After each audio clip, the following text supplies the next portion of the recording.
Rohan right? আমার ল্যাপটপটা একটু প্রবলেম হচ্ছিল, তাই বাবা বললো তুমি ল্যাপটপ সারাও। বাবা ল্যাপটপ সারাই?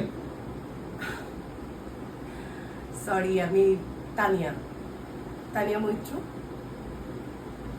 আমার বাবা তোমার ল্যান্ডলর্ড। ও রাইট রাইট রাইট। কিন্তু আমি মানে ল্যাপটপ তো সারাই না, আমি অ্যাপ ডেভেলপার। তবে দাও দেখছি। Yeah, if you're not too busy. Hi. আমি তানিয়া, আমার ল্যাপটপটা প্রবলেম করছে তাই আমি চলে এলাম। ও ভিতরে এসে বসো।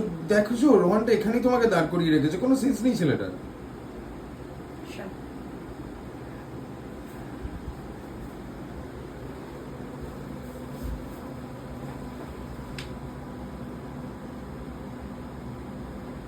Sorry for calling you the laptop সারানো guy. না ঠিক আছে, আমি কিন্তু ম্যাজিশিয়ান নই, হ্যাঁ দেখছি কি করা যায়।